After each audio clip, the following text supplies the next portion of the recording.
Good afternoon, ladies and gentlemen, and you have tuned in to the Rebel News live stream on this, a Tuesday, October 20th, 2020. I'm David Menzies, and as usual, every Thursday and Tuesday, I am joined by my lovely co-host, Sheila, the She-Devil Gun Reid. How's it going out there in northern Alberta, Sheila? Oh, I woke up to a big whack of snow. What? Yeah.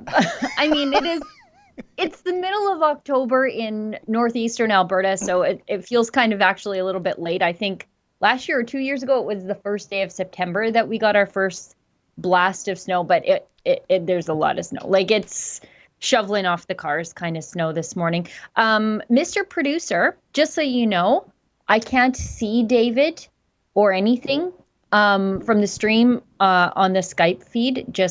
I mean, I can wing it, and I'm really good like that, but I just thought I'd let you know. Well, Sheila, a lot of people saying they can't see me is akin to winning the lottery, so I don't know what you're I'm not complaining. I'm just pointing something out. I'm just bringing them up. Oh, I see. So it's not that you really want it to be fixed, but you're just pointing out a technical difficulty. Well, Sheila, at least... These kids have been kicked out of school. Yep. They can't hug their little friends. They have to sit in their classrooms with an ineffective mask on their faces all day. Oh. Okay. Oh, we apologize. I think we lost a bit of footage there with a technical difficulty, but I think we're back up and rolling. Sorry, Sheila, you were saying the kids have been brutalized by all these, I guess, lockdown. And by the way, I should interject. We know children are virtually immune to this virus. I mean, they are incredibly resilient to the Wuhan virus. So I'm scratching my head. What's the danger? And also, we're being told over and over and over again, wear a mask. That's what you do on Halloween. You mask up, right? So where's the danger? I don't know how far people got in our stream before we cut out there, but kids have been, I would say, the ones that are being punished the most. They can't hug their little friends. They have to sit in their classroom with a mask all day. They can't do any of their sports and the usual things that they like to do. They're being told now that Halloween is too dangerous for them. Halloween that takes place largely outside when you're wearing a mask. They're being told that they can't do these things. This has been, 9 months almost of a kid's life. Like, and for little ones, this is a huge part of their life. Like, for younger kids, 20% of their life, even 10% of their life. That's too much for a child or anyone to have lived this way. And now the fun burglars are out saying, oh, you can't have Halloween. No. Yeah. You will pry that Halloween candy from my cold dead hand because I'm pretending to be a corpse on my deck to scare kids at Halloween. Halloween is my favorite holiday. I enjoy scaring other people's kids so much. And I love giving kids candy. I like the fact that I live in the country. So if you find your way to my house and if you can see my Halloween decorations from the highway, I think you can see them from the space station. You can make it to my door. You're getting some really good stuff like full-size cans of pop, full-size chocolate bars. I don't eat that stuff. I don't want it lingering around the house. I'm going to load it into your kids' Halloween bags, and they can go home and terrorize you for the next 3 weeks because they're all dosed up on sugar from Auntie Sheila. I love Halloween, and no bureaucrat or politician is going to take it from me. I'll tell you that right now. Sheila, this is why I love you, because when I was a little trick-or-treater, the most awesome shell-out people were the ones giving drinks because you get dehydrated. And so many people don't think about that. And that is so cherished as you're sweating under all that rubber latex. And also the full-size chocolate bar as opposed to a 1/3 nugget. I mean, that's like the holy grail, You'd kind of, double back a couple times at night to go back. I don't care.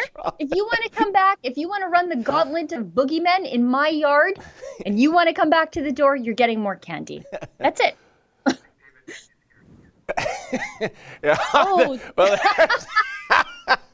Well, that was my little caper when I dressed up as Lady Menzoid to see if I'd qualified to go into a Sharia swimming pool, publicly funded, by the way, in Thorncliffe Park. And it was sort of a test between trans rights versus Islamist rights. And believe it or not, I was allowed in the pool. Pretty much emptied half the pool, if I recall. But we're off on a real tangerine here, Sheila. Please do tell us what it is that we're hoping to achieve on this hour. David Menzies, you were the human O. Henry in the swimming pool that day, were you not? Yes, we should tell everybody what we're doing because we are almost 8 minutes into the show. We haven't told anybody what we're doing, but thankfully we have a well-cultivated community that is growing around the live stream, so they already know what to do. This is our daily live stream. We used to just do it on Fridays, but during the pandemic, despite what CBC will tell you, there's actually more news than ever. And so we expanded our Friday show, which is mostly hosted by Ezra, to every single weekday. David and I host Tuesdays and Thursdays, Ezra Monday, Wednesday, and Friday, unless something else comes up, because he's kind of a busy guy. We are Canada's largest independent news network. So, he's got stuff to do and people to see and stories to break. But what this does is it gives David and I a chance to interact with each other and talk about the news of the day, which I think is great. It's like having a phone call with a friend for an hour a day, but everybody else is eavesdropping, and that's kind of fun. But it also gives our viewers a chance to interact with each other in that aforementioned, carefully cultivated community growing around the live streams in the live chat. And it also allows our live chatters to do something that the mainstream media really doesn't allow you to do anymore, and that's leave a comment that everybody else can see. Now, you can do that in the live chat, but you can also do it in another way. You can do something called a super chat. You just click the little $sign at the bottom of the live chat. You can throw some money in there. And if you throw some money in there, depending on how much you give, if you're feeling generous, you get more characters. It'll highlight your comment, pin it to the top of the screen, where everybody will see it. And Mr. Producer will send it to me on WhatsApp, please, if you don't mind. I see you're already doing that. Thank you, Justin. And we'll read it on air, and you can throw a comment in there, a question in there, a topic you want to put on our radar, advertise your little organization, put those slim marketing dollars to good use. Some people insult me and call me lazy and call me a CCP hack. And sometimes people even compliment me. So, this is a chance to have your say, which is something the mainstream media doesn't do. And you also get to support us willingly, which is also something the mainstream media does not allow. Justin Trudeau takes care of that for you with your money given to news organizations you don't watch nor like. And Sheila, speaking of money and mainstream media, as per usual, I went to cover the Yahoo Nation protests at Yonge Dundas Square last Saturday in Toronto. I would say more than 4,000 people, and the video doesn't lie. Or as CP24 would say, more than 100. And I got to tell you something. That's vague. People were coming up to me. I have in my hand a wallet. I'm going to be giving it to the big boss man, Ezra, after the show. Look at this. People stuffing like $100 bill. Somebody gave me $100. Look at all this dough, almost $400 here, unsolicited, stuffed in my hand.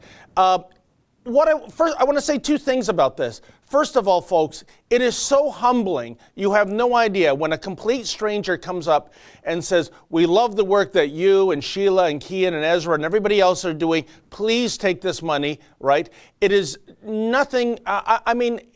It just makes it's heartbreaking almost that there's that much love out there from our fans, Sheila. And secondly, and I think either you or Ezra mentioned this in a morning meeting a while back, could you imagine a CBC or Global or CTV reporter having cash money stuffed in his or her hand?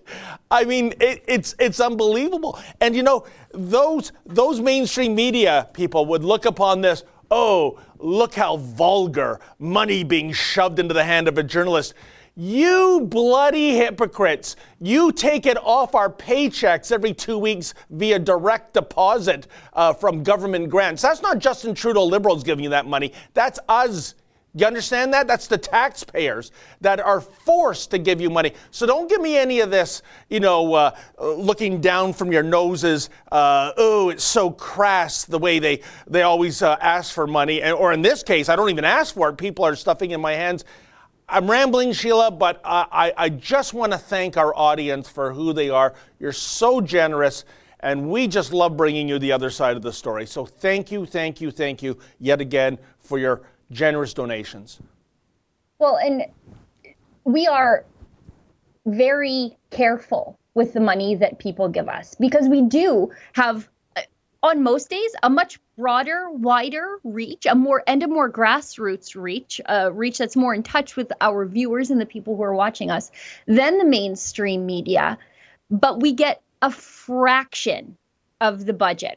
That's what we operate on. So we're so careful. We know that, when somebody is giving us money through crowdfunding, or in your instance, just stuffing it in your hand, we know that you have to work hard every single day. A lot of people, especially in Alberta, are working long, terrible, in today's instance, cold hours. You're away from your family. We treat every dollar that people give us like it's our own that we're spending. And we're so careful with this. We don't have the big satellite trucks. We roll with our cell phones most days. We don't have the, it's so funny because I'll go cover events and I see CBC is there covering the exact same event. And I'm there with, my tripod in my backpack, my little stick mic and my cell phone, which is as good as anything. It's like a DSLR.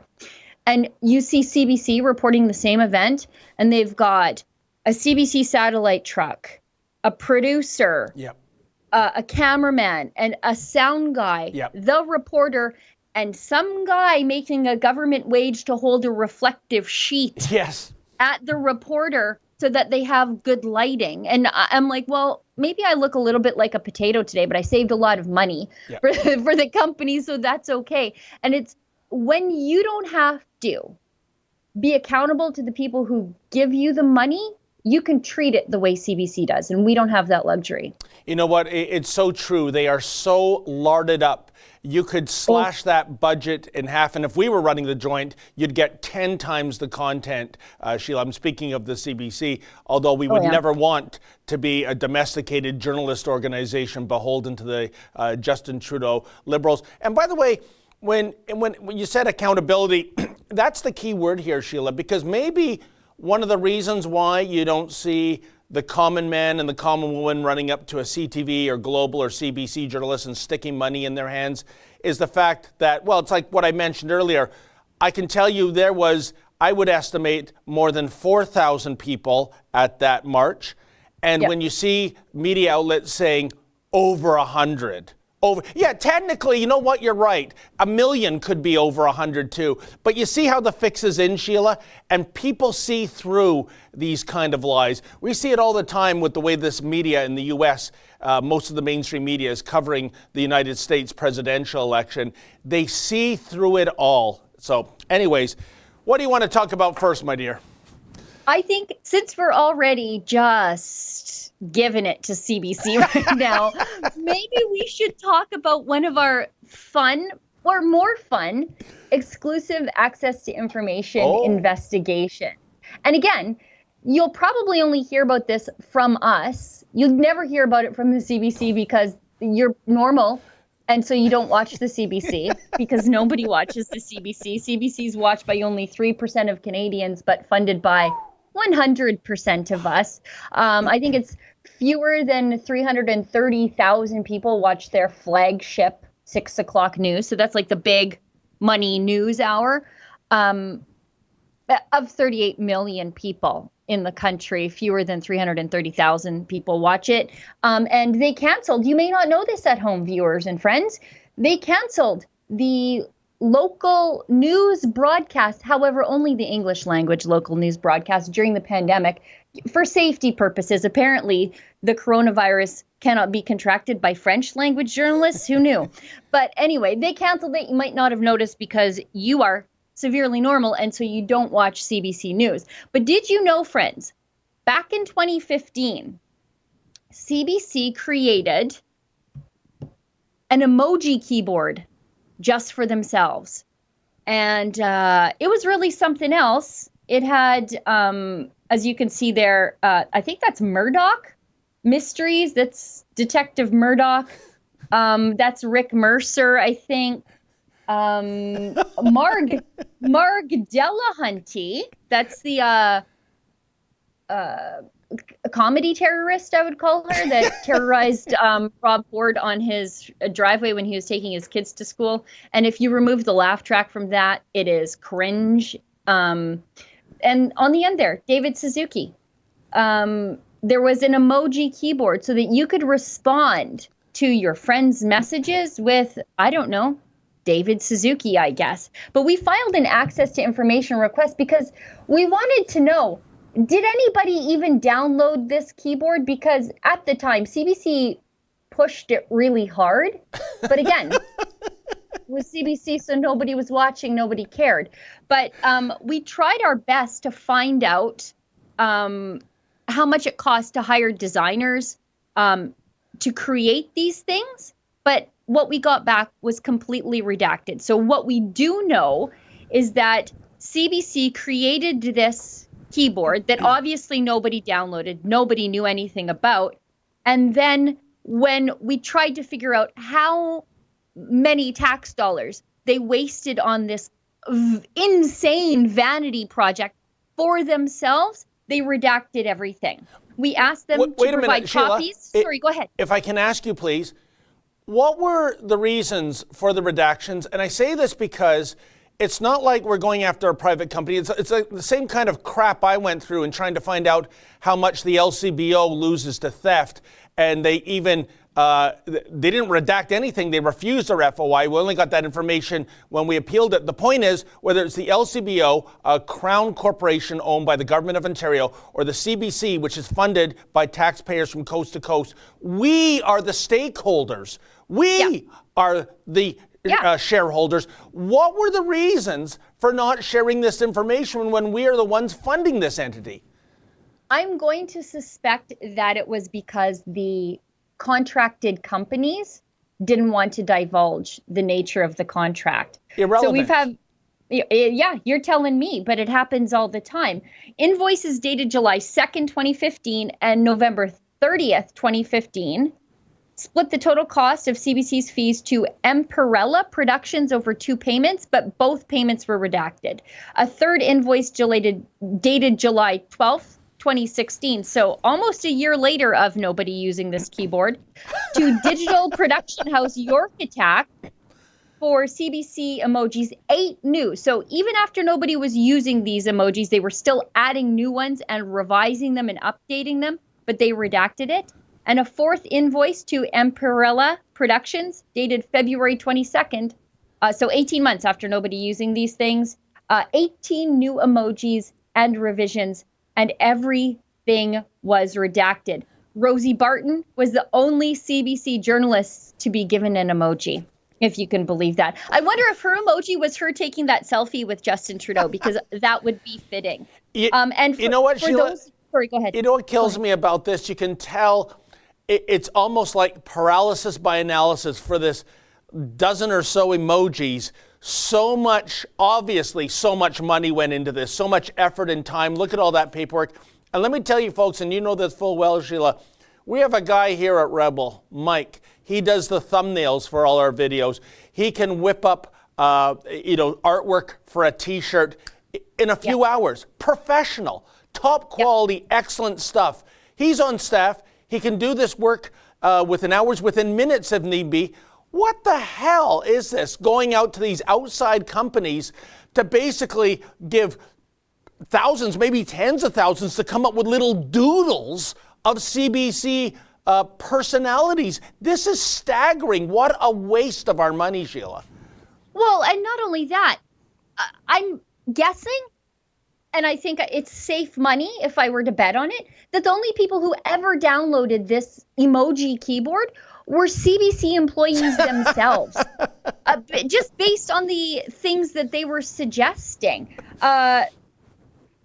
Wow. Our article on it says, while most of the emojis appear to have been approved quickly by the CBC, a revision was requested to make the mouth of the character Amy on Heartland smaller. Who cares? How much did that cost? Let's keep going. Most of the emojis appear to be CBC characters or personalities from shows including 22 Minutes and old shows such as The Beachcombers. I don't know anybody who uses emojis who even knows who the Beachcombers are outside of me and maybe you. And you've only ever sent me one emoji, and it was a bee because you said bee thanking you. I remember that very distinctly. Now, this is how I know this is internal CBC BS vanity garbage that Canadian taxpayers paid an enormous amount for.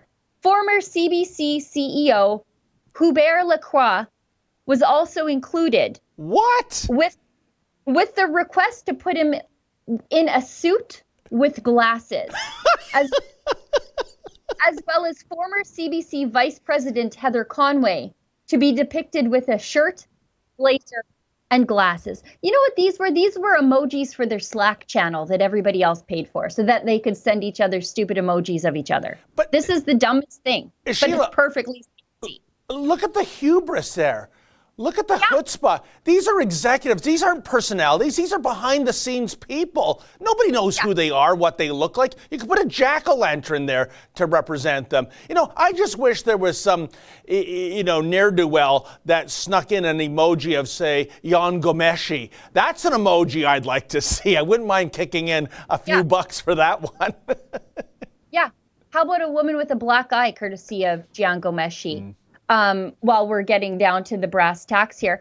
By the way, Mike, graphics guy, if you're watching, I'll slip you $5 if you make me an emoji of Ezra Levant doing something funny. I'll slip you a 10. Just to prove that this can be done way cheaper than whatever CBC paid for it, because we won't know. And we should file an appeal on this, because if they are blocking this, it's ridiculous. That's usually how it works. It's really bad when they start redacting dollar amounts like this. And we file at Rebel News hundreds of access to information requests all day, every day, couple a day, all year long. It's just, we're the only ones asking these questions. And we try to ask questions that, the government does a lot of things in the dark, and we try to be the flashlight here. But they are time consuming, they're expensive. We have a researcher who helps us with these things. He does a peripheral skim through things for us, and he helps file the paperwork because it's so much. And if people want to help us do these sorts of exclusive access to information investigations, you can donate at rebelinvestigates.com, because asking the questions, it's not cheap, but we think it's worth it. And you know something, Sheila? The CBC emoji thing. I mean, imagine going to war over this, of all things, for the CBC. Unbelievable. But it's almost like the Justin Trudeau Liberals and how they're dealing with the We scandal, isn't it? The more you redact, the more you cancel committees, the more you prorogue Parliament, the more you say no to a corruption committee, the more I think, without even a scintilla of evidence, more than what's been reported, that you are guilty, and we're only touching the absolute tip of the iceberg of this scandal. I might be wrong, but the more you try to be non-transparent and shut things down and cancel committees, the more I think you are as guilty as sin. Well, with these exclusive access to information investigations, there are always two key indicators about whether the information within is damning. Heavy redactions, which was in the case of this one, or they give me an expensive bill up front before they give me the documents. These are all digital documents. You can find them and send them to me in a PDF. It doesn't cost a lot of money. They're sitting in a database. You're searching by keyword. Just send it to me. It costs basically nothing. The expense should come on our end, on man hours. But when they stick me with hundreds, and in the case of the Alberta government under Rachel Notley, a couple approaching $4,000 for some document packages, that's how I know they're really bad. And my theory holds true. I think it was almost $4,000 to get access to the water bomber contracts. Oh, yes. That were canceled before the Fort McMurray fire, where Notley had cuts to agriculture and forestry, the only thing she cut. So they had to rewrite all the water bomber contracts, cancel them just a few days before. And a lot of the water bombers, they've got bills to pay. So they took contracts in BC, and it left fire services in Alberta scrambling. That cost almost $4,000 to get those documents. And then, a lot of time and money to go through them all. But anyways, if people want to help, that was a long story. But if people want to help, they can do that at rebelinvestigates.com. And Justin whispered in my ear that we have super chat. So I'll get to and by the way, I should right note, Sheila, I should fact check you, as Twitter says. It wasn't the lack of water bombers that added to the misery of Alberta during those months. It was global warming, I believe. Yeah. Climate change. It was climate change. Oh, yeah, I forgot. That's the new name. That's the new name. Actually, I think it's climate disruption is what they use now. So it's just like whatever isn't like 20 degrees Celsius, that's climate disruption, and your SUV did it. It's a very neat game they play. Okay, let's keep going with these super chats. Because, David, we're like halfway through the show already. No! Anyways, Martin Sable gives us $5, says, love your work. I recently had a date with a journalist from CBC. Oh, is Was that it Rosemary Barton? Pity date or a blind date? But she got mad as I told her I cannot date someone who just reports whatever Justin says. Wow. Interesting. Jim Rat gives us $2. 1.3 million in speaking fees for Justin Trudeau while MP, as per Blacklock's. Yes, I'm working on something about that. I'm trying to wind my way through 800 pages of access to information documents about the Trudeau Foundation, because the Trudeau Foundation had some dealings with the government, so I can catch things about the Trudeau Foundation by going through the government to get those documents. And there were some pretty hinky things going on there about his ethics disclosures, even back then.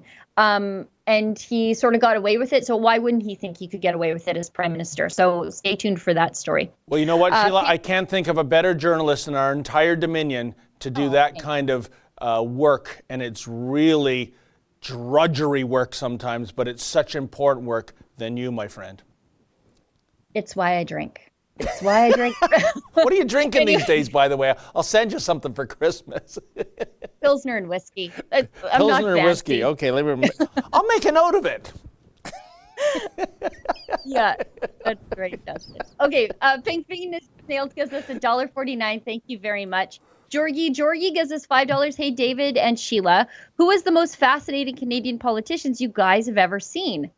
I asked Ezra and he went on a soliloquy. That's what happens when you ask Ezra any question. David, who's the most fascinating politician for you?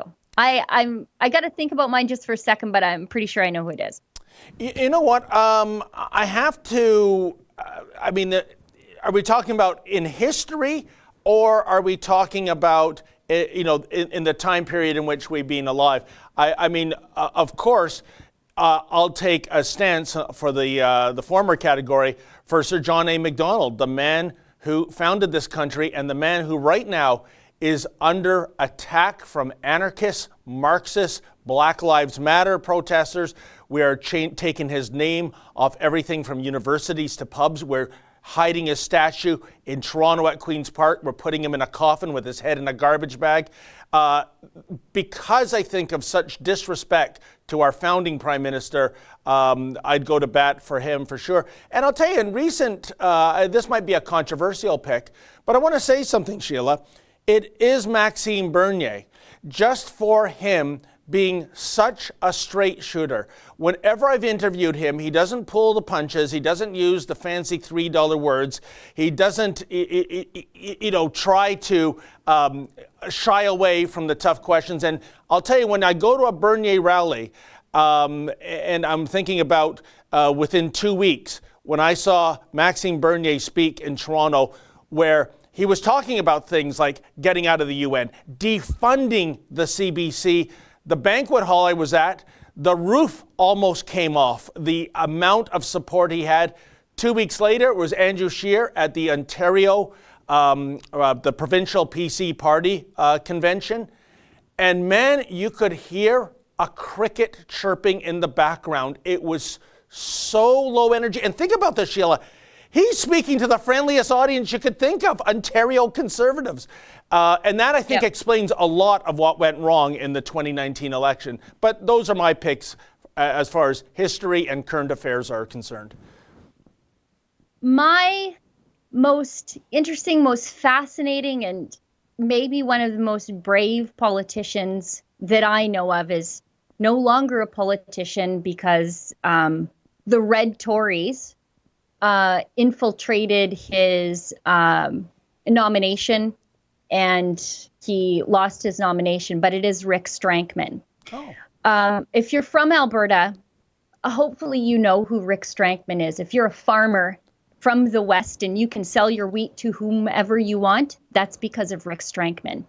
Rick Strankman, in I think it was 2002, Rick Strankman is one of a group of 13 farmers who in 2002 decided to breach the Customs Act in an act of civil disobedience by taking, I think it was over 700 bushels of wheat across the U.S. border. I think he sold his to a 4-H group across the border in Montana to protest the Canadian Wheat Board monopoly. Now, the Wheat Board was something that only applied to Western farmers. It told us who we could sell our wheat to, but it never applied to Eastern farmers. They could do whatever they want. And to protest this injustice, Rick engaged in an act of civil disobedience with 13. He was one of 13. Jim Ness is another one, a brave man. I think he was Rick Strankman's cellmate. He was sentenced to 180 days in jail for this, for just selling his own wheat, doing something that other farmers in other parts of the country could do. And he rode that act of civil disobedience right to the very end. He didn't ask for mercy. He was arrested and cuffed in front of his children, along with the other farmers, including Jim Ness. I speak to Jim Ness's son quite a bit, and he remembers that day quite vividly. The crying mums as their husbands were taken away in handcuffs for just selling their own wheat. Rick was instrumental. That act of civil disobedience brought down the Wheat Board. Rick was eventually pardoned by Stephen Harper so that he could run for the Wild Rose Party in Drumheller-Stettler. He won, and he represented that riding until 2019, till Red Tories got rid of him. And he is, I would say, the most interesting Alberta politician for me. Just, he's like a gentleman farmer, rough around the edges, but also very well read. He's very fascinating. He's a pilot. Just one of those guys, just a local activist. He cares about the coal miners. He cares about farmers because he is one. He is a farmer. And this country is a lot more free because of him. So Rick Strankman is my most fascinating politician. That's a great story. And Rick, in a way, Sheila, he has an ideological common ground with Maxime Bernier, because Bernier spoke out about the supply management cartel for the 4 commodities of agricultural products it applies to. Whereas Andrew Scheer got into bed with the Quebec dairy farmers, and what we saw was on the 13th ballot, Scheer squeezing out a victory by less than 2% voting margin. And I'll never forget Andrew Scheer rubbing it in by drinking a carton of milk. Do you remember that photo op? Yeah. Hey, Canadians, I'm the guy that's responsible for higher milk prices. But that's okay, because they got me to be the leader of the Conservative Party. What a disgrace. Well, and what a distinction between the cartel farmers and the ones who are not, at least out here in Western Canada. We had farmers who were willing to go to jail to sell their produce for whatever, not the inflated price that the Wheat Board said that they could get for you, but to go to jail for the right to enter into a contract for the exchange of your goods for whatever you'd like without a government agency or board or quota system intervening in between. for Andrew Scheer to have chugged that milk, it's really, it shows a little bit of disconnect with a lot of the culture in the West, I would say. You think? Yeah. Or Anyways, he was taking Western votes for granted, right, Sheila? as they tend to do. Yeah. As they tend to do. They just think we're always going to vote conservative. And unfortunately, that is so often the case. Because the devil you know is always better than the devil you don't. And we're inclined to vote for a bad conservative over, an equally bad liberal, I guess. Yeah. We should keep going here, though, because that was a 10-minute answer for one super chat. Bernard Hutchison gives us $3.99. Is farm boy and family suing government and sheriff with tractor? I think you're referring to Keean's case in southern Alberta, Help Jeremiah, I think it was called. I'm not sure if they are suing, but after there was a shuffle at the Justice Ministry and we had a proper Justice Minister, Casey Maydew, brought in, things are sure cleaning up fast down at the Alberta Sheriffs. Big culture change there. Martin Sable gives us $5. I'm surprised Justin Media Party did not make emoji with his disgusting face and renamed it JPB, Justin Personal Broadcast. Yeah, there didn't seem to be any politicians, but I mean, if they're making one for Hubert Lacroix, then why would they make one for their other boss, Justin Trudeau? Dentor59 gives us $20. Thank you very much. Jordan Peterson is back. He's feeling better and posted a video today, 1.1 million views and trending. Wow. I did see that. I'm glad to see that he's feeling a lot better. I know things were very touch and go for him for a long time, scary times for his family, but he's one of those voices of sanity and that I think the world needs right now. Indeed. Lisa Proust. Hi, Lisa. Gives us $2. Sheila and David, thank you for your great work. Thank you, Lisa, for your endearing support. Philomena Brasky, $20. You are amazing. I'm sorry, I probably pronounced your name wrong, so I did it both ways, and I bet you both ways are wrong. David Anderson gives us $2. Where can I download that keyboard? I think it's been discontinued.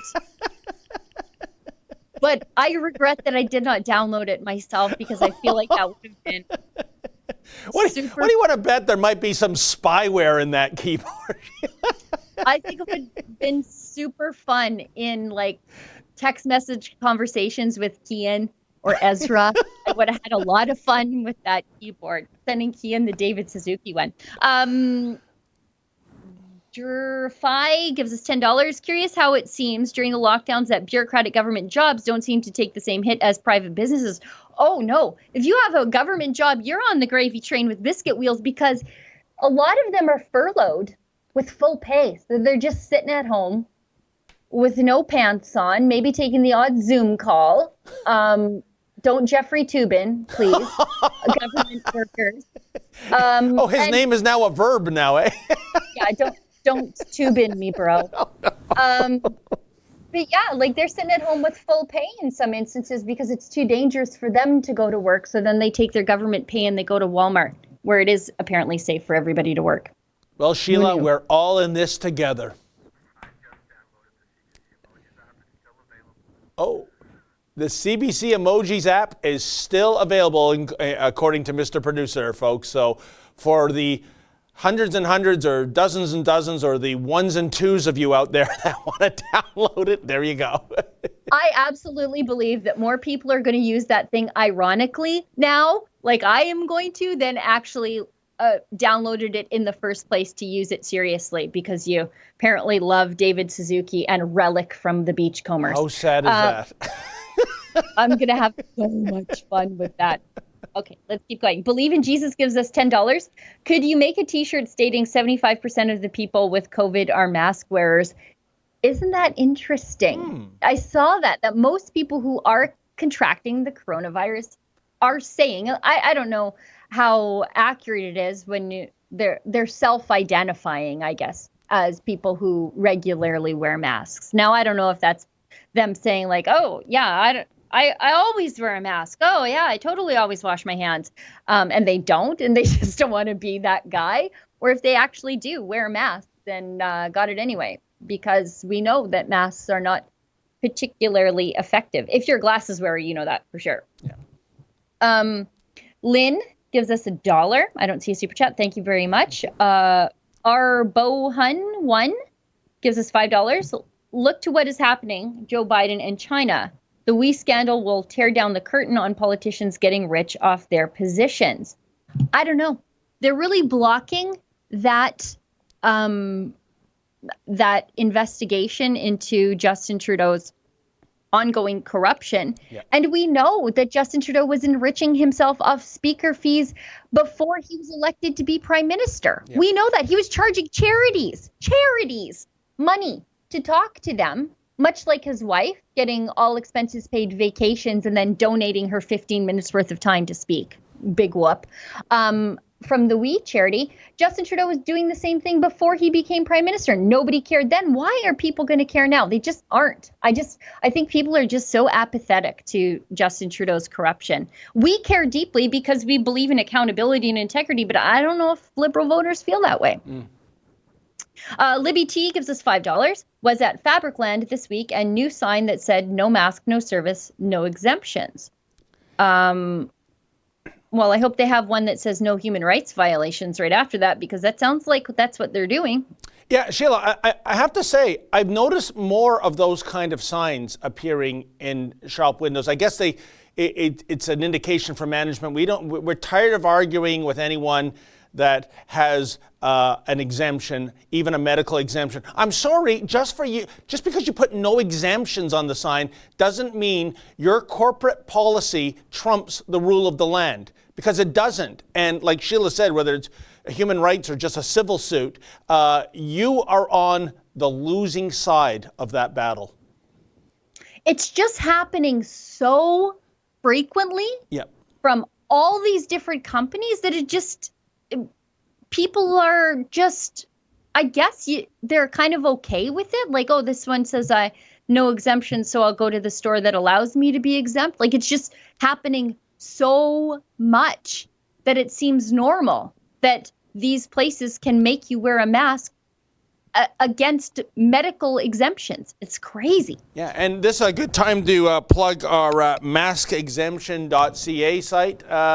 Sheila, if you do have an exemption and you don't want to be fumbling into your wallet or purse every time a security guard or an employee or a roving Karen demands to see evidence, just put this little yellow button on your lapel, and it's kind of like a cloak of invulnerability, if you will. It's kind of like those creatures, certain reptiles and insects in the animal kingdom, Sheila, that have really intense coloration, which is basically a warning to all the other animals that I'm venomous, so don't mess with me. You're like a peacock, David. Durify gives us $5, says, didn't get a notice about the live stream.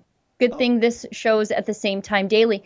Make sure, and I'm not saying that YouTube hasn't prevented you from getting a notification, because a lot of people have the same complaint, but please make sure you have the little bell rung for all notifications, just so that you're not missing anything.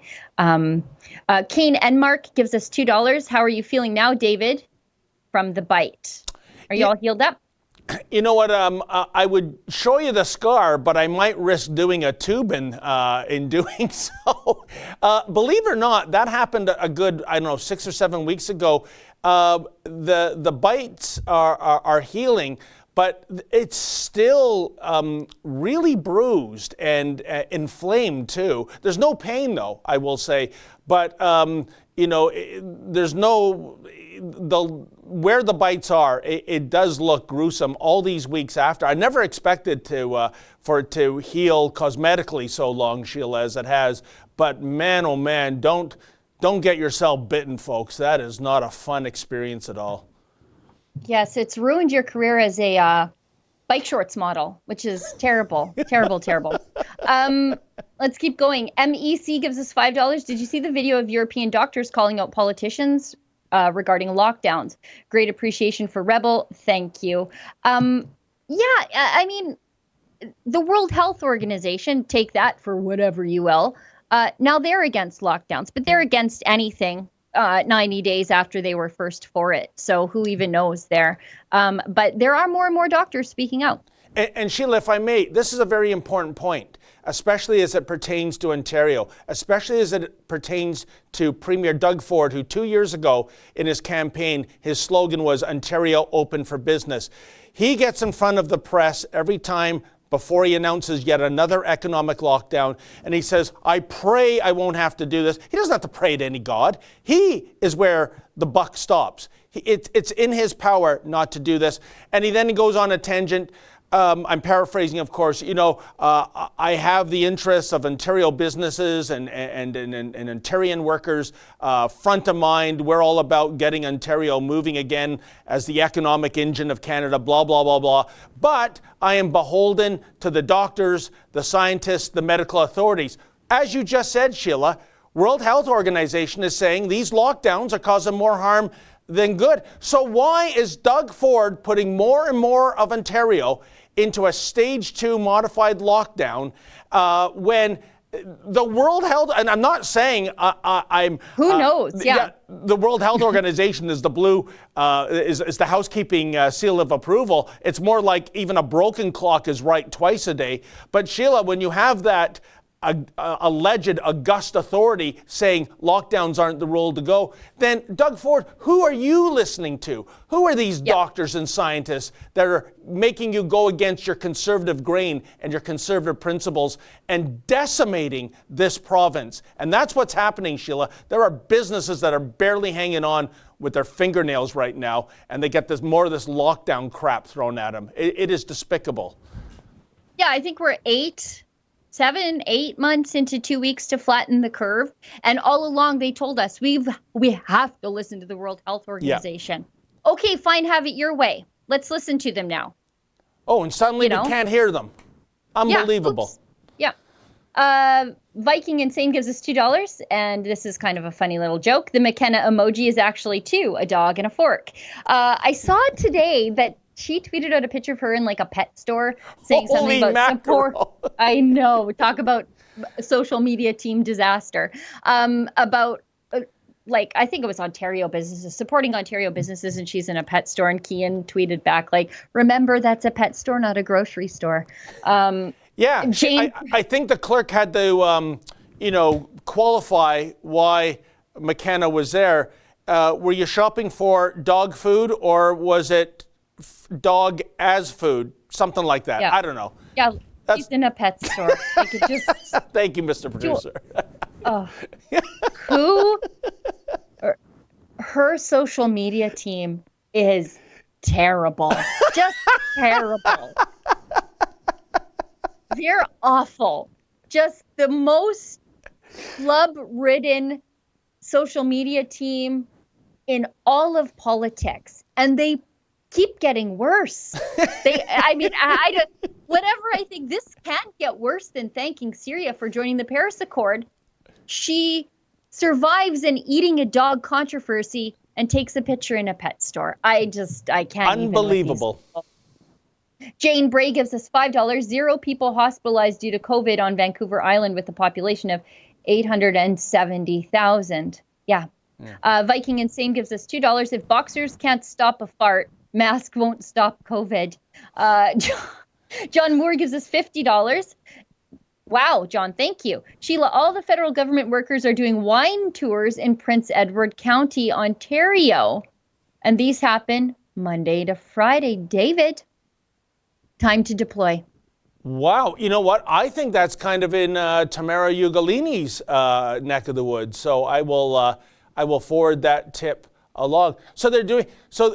Is it a gather? Well, I guess that, the devil's always in the details, Sheila. So is there more than 25 people on these wine tours? Are they not social distancing, et cetera, et cetera? But if these are, did I hear it right, politicians involved with this? Federal workers, bureaucrats. Federal workers. So yet again, Sheila, potentially a story of one law for me and one law for thee, right? John, if you have any more information that you don't want to share on the stream here, please send it to me at tips at rebelnews.com, and we'll see what we can find out. I'm very interested in this Me and too. completely unsurprised. Lynn gives us $2, I'm sorry, $20. Where do I go to get information about the PMO documents, forms I need to fill out, and the cost of it? And how do you know what to request? Sorry, I realize it may be a trade secret. Love you guys. Rebel rocks. Okay, if you go and Google access to information and privacy online request. Oh, Justin, look at you. It's like you're inside my computer. He's like the Flash. Yeah. If you go there, it'll... Oh, okay, well, you did see the message 10 minutes ago, which is more than I can say for myself. But if you go on there, it'll walk you through the process, try to be as concise as possible, include links. So if you want information about a specific story where the government has given an official response to a journalist, include the link, do all of that. And that should be able to walk you through. After you send your request, they'll tell you how much money you need to give them to get the information, but that's the best place to go. I hope that answered your question, Lynn. Cat Castco gives us $6.99. I already have a human rights complaint put in on Fabricland from midsummer for them refusing to let me into shop. These people need human rights complaints just all over the place. Just bury them in them, and maybe they'll stop. You know, yes and no, Sheila. I want to say one thing. I would much rather file, even if it's a small claims lawsuit. In Ontario, you can sue up to $35,000 now in small claims, and it's a legitimate court. I hate the idea of, even if you're in the right, and even if it's for a just cause, using the Human Rights Tribunal, because it kind of legitimizes these kangaroo courts, and that's what they are. They're kangaroo courts, and if they get more and more complaints, they would love it, because rule number one of any bureaucracy, Sheila, as you know, is grow the bureaucracy, and I would like to see these things disbanded. So my advice to people, to file a small claims court. And you can even represent yourself, although I don't always recommend homemade lawyering, because it can get you into a lot of trouble. $100 to file a claim, at least in Ontario, and you stand to get awarded $35,000. I go that route as opposed to the kangaroo human rights tribunals. Wrong Way Fellman gives us Wrong Way Fellman 53 gives us $5. Are children or people who had COVID contagious? I never hear about that on any news. That's because they censor that news. And I'm not saying that I have the medical answers for this, but when President Trump said that he was clear of it and no longer contagious, and that he was then immune to the coronavirus, he was censored. Like, they said that was disinformation. So I don't know. And Sheila, I'm not by the president's doctor. Did you see President Trump's rally? I think it was in Carson City, Nevada on Sunday. I mean, this guy was like the Energizer Bunny on steroids. I mean, it's hard to believe, just like 10 days ago, or whatever the number of days was, he was diagnosed with this. What an incredible performance. If you didn't see it, folks, Google some of the clips. It is hard to believe that in this calendar month that the president had the Wuhan virus, because there was no sign of it at that rally. And then when you look at a Sleepy Joe rally, holy smoke, Sheila. Oh, there's Ezra and Trump. Was that What Does the Fox Say when he did that dance? Oh, gosh. That is close to the Elaine Bennis dance from Seinfeld. Very close. You know, I've never been anywhere with Ezra where we had to dance, and now I wish we were. Like, I hope on our next, like, when the Rona is finally over and we go to Israel again, or somewhere fun like that with, 60 of our closest friends. That's all of you at home. You're welcome to come with us on one of our next big trips. I hope we have an opportunity to dance, just so I can just take in that cornucopia for the senses of Ezra Levant busting a move and cutting a rug. Well, Sheila, I'm sure if you're asking, Ezra's dancing. I hope so. I really do. And he's got a very diverse taste in music, so I'm kind of excited to see how his dance moves match up to his taste in music. Okay, let's keep going, because we have 4 minutes left in the show, and we still want to sort of maybe talk about Avi. Defy gives us $10. It's crazy. If I'm not mistaken, our deficit jumped from 34.4 billion to 343.2 billion, and our federal debt, last I heard, was 1.2 trillion. That's over $1 trillion. How much longer do these people think that this can go on? Well, they're pretty well extending CERB in some form or another indefinitely, and I saw that rent relief is extended till 2021, June 2021. And why not just let everybody go back to work? Just let everybody go back to work. We can't do this anymore. No, this federal government has basically spent a decade's worth of budgets in the matter of 6 months. And Sheila, they're going to balance themselves. It's fine. It's fine. Yeah, it's unbelievable. And I fear, what are they, I should say, going to do to pay the piper? And my biggest fear is they will put in a capital gains tax, Sheila. Yeah. And hopefully, if they do, people will go up in arms, because the idea that everyone has worked so hard to get a slice of the Canadian dream, and the fact that this government is going to claw that back from you, no way. Totally unacceptable.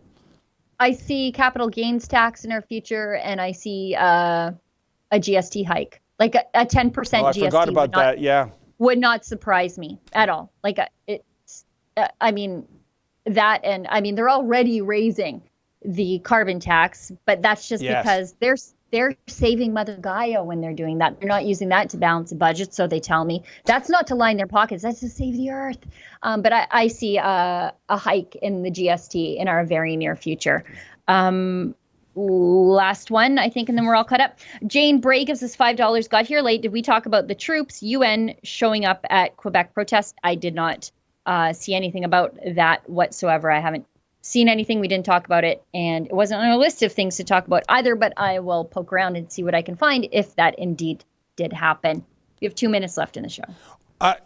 Again, a whole sheet of topics that dies in the waste paper basket. I guess, shall we throw very quickly Sure. to the Avi video? And I guess the message here, folks, is that if you are a business and you are facing hard times, maybe even bankruptcy, really, what do you have to lose? Just open the doors in defiance of these governments, which aren't clearly going by the science anymore, but by what I think are gut feelings. We've got a population of about 15,000. Now, the reason why I'm here is that we're at Sale CrossFit, where the owner here has announced that next Saturday he plans to open his doors in defiance to Dan Andrews' lockdown restrictions. I'm going to be opening on Saturday, have an open day for everybody in the community. If you think he's alone, he's not. Since Dan Andrews' announcement, his roadmap to nowhere yesterday, we've been inundated at iwillopen.com.au with businesses telling us they plan to open. I came here first because I think it's important for Melburnians to hear from regional Victoria. Melbourne, like, you're behind us. You know, if this is where we're at and we're 3.5 hours away from you in a small little country town, you guys are, no matter what you keep getting told, he's not going to do it for you. If the police rock up on Saturday, what are you going to say to them? Look, I'll be polite. I've got nothing wrong with them doing what their job is. It's a bit unfortunate they've got to do the job, but this is what it is. I think Will you give them a 2-week free trial? The police, they can come in for free. Yeah. Wow, that guy looks like a slim and trim King Kong Bundy. I'd hate to be the guy walking up to him to give a ticket. Not to say he's a violent man, but wow, look at those cannons on that guy, Sheila. And you know, I have to say, York Region, where I live, went into stage 2 modified lockdown yesterday. And there is a gym similar to that. I'm not going to give its name, but I visited them and I said, listen, if you're going to have trouble, because they are staying open. They think because they're under the auspices of Boxing Canada, Boxing Ontario, there's a way around this law. Another gym in Toronto found out the hard way that's not the case, but they declined our offer. But I said, listen, I totally respect that. I'm pulling for you. I left them my contact information, Sheila, and I said, please, if you are shut down by the state, call us. We will come. We will fight those fines. And I would just like to see a whole, domino effect, Sheila, of gyms and other businesses saying, the hell with this. You're not basing this on science anymore. We're opening our doors. We need to feed people. Well, Oh, yeah. I mean, that's really the thing here. Do you lose your business doing nothing? Or you do something, and at worst, maybe you get a $10,000 fine. But at least your doors are open. At least you're showing the people you're unafraid. Do you go down fighting? I mean, really, that's what it's about. Do you go down fighting? Now, if people want to see Avi's work on this, I think it's fightthefines.com.au. I hope that's the right URL. Justin, you'll correct. Okay, fightthefines.com.au. You could see his Fight the Fines cases, and iwillopen.com.au. If you are a small business who is still banned from trading in Victoria, Australia, but plan to reopen your store anyway, let us know and we'll report your breaking story. We want people to know that there are businesses who are unafraid. We want them to know that we're there to help them fight too. I mean, it's good advertising, honestly. I mean, people will know that you're open, that you're bold, that you're on their side, that you're not scared of the government. And go down fighting, go down swinging, instead of just go down with your head in your lap, waiting for the end to come. I mean, there's a better way than this. And you know what, Sheila? Leave it up to the people. To me, I would support a gym like that. I would join that gym. Me too. Now, if you think they're being irresponsible, don't go. Don't go. I mean, it's choice, right? And I got to go to a gym, Sheila. As you might know, I have a washboard stomach. It's just got about 30 pounds of laundry on it right now. And winter's coming, Jon Snow. So, I've heard that joke 10 times on the live stream, let alone the times you tell it in real life. You know, folks, don't you hate these people that sit in for a second show and they know all the material? Unbelievable. But, you know, I see by the clock of the wall or my cell phone, I should say, that, time flies when you're having a conversation with Sheila, the she-devil gun read. We're out of time. We're over time, as a matter of fact. So thank you so much, Sheila. Thank you to Mr. Producer, Justin. We'll all see you back here in this space again on Thursday. Tomorrow, it's Ezra. And in the meantime, stay sane.